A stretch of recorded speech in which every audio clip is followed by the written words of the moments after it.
Mm. So what you've sat there, you've got the person in mind, the first person who comes to mind from that second circle in the way that you just described. How would you reach out, or how would you advise people to reach out? Yeah, and the the website and Instagram stuff. I'm not saying that's not important. It's just get to the place where you can pay somebody to assist you with that. Yeah, that's the first thing. So how do you get to that place, which is your question? I still do it, yeah, because I believe in a created world. I believe in a created world. I do get really high quality referrals now because I've been doing this 10 years. However, I still do reach out to people who I catch who inspire me. And sometimes, very often, they don't become clients, but I'm always paid in a great conversation. And occasionally they do because they see there's a way in which I can serve them further.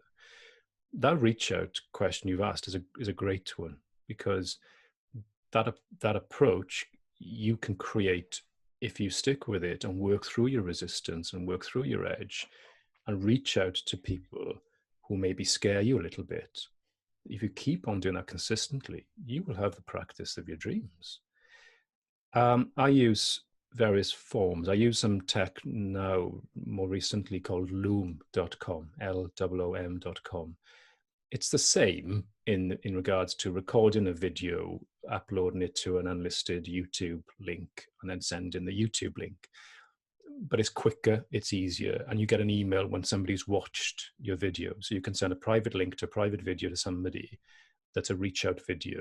That's an invite effectively to a connection conversation, and you get an email when they've watched it. So it's really handy.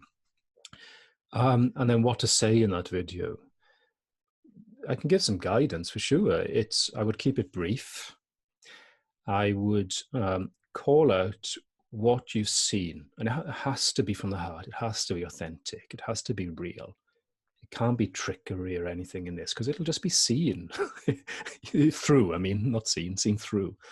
So it has to be that this person genuinely inspires you. Call out what it is that inspires you in regards to them. What they're doing, maybe who they are, what energy you've seen them put out, why you like that, what it means to you. Call that out. And it could be just that. It could be like, I would love to have a connection call with you. And there's a research angle to this as well. Often people write books about, successful women or successful men in the business field. And then that book gives the legitimacy of a reach out to have conversations. Now, you've got to be careful with that. If you're doing that, it has to be a legitimate research project, firstly and foremostly.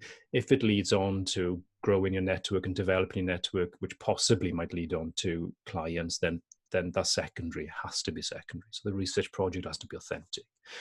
That's one route in. But equally, you could just say, I would love to learn more about your journey. I would love to learn more about how you've got to where you've got to now. Are you open to a conversation around that? And then give them the out as well. If you're not, that's cool. And I hope you've enjoyed the video. That's kind of a soft connection approach. What could be a little bit of a hard, that's more of an invite to a connection call. If you want to go, and you got to be careful of this, of course, but if it feels appropriate to go to second base, which is to go to more of an invite to more of a coaching call, then you can be a little braver and you can call out what inspires you about them. And also you can call out possibly something you've seen that's a misalignment. And again, you've got to be careful because you don't want to be projecting. That's one of the dangers of doing that, is you're just projecting something that just is not there. But if you do it, you can call that out. And I did this recently with somebody who did actually become a group client. I said, look, I had met him. I'd met him in a different group environment. And so I got to know him a little bit. That's why I sent this particular video to him. And I said, hey, I got a sense of you in the group and I love your energy. And you've spoken about your business not being in the place that you want it to be. And yet I've looked at your LinkedIn profile and you're a double best-selling author.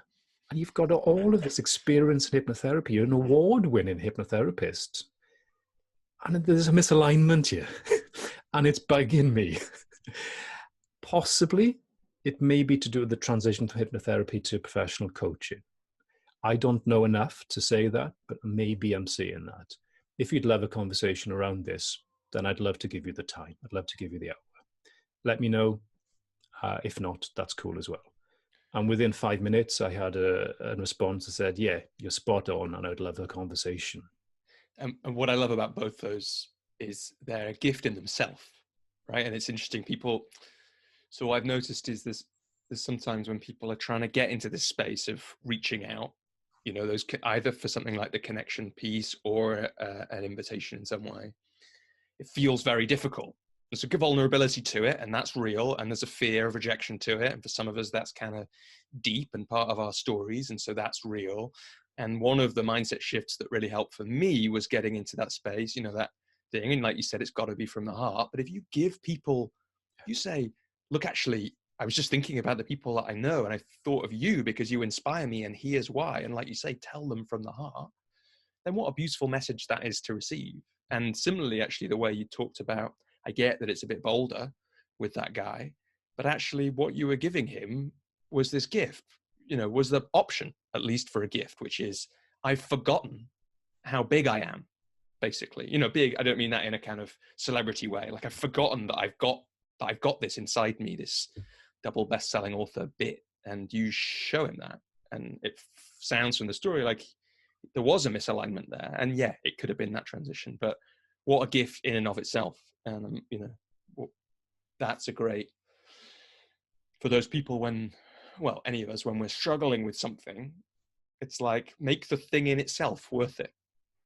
And if we want to invite people into coaching conversations, make the invitation in and of itself, regardless of the response, worth sending. And a bit, to call it back, it might not quite work, but it feels a little bit like what you were saying actually about seeing the potential in the gap between the thoughts and yourself, and feeling like, I have to tell people this. It's like, find the thing that actually you kind of have to tell the person because it's important to them, and then tell them. And if that's, and give them the option for more, perfect.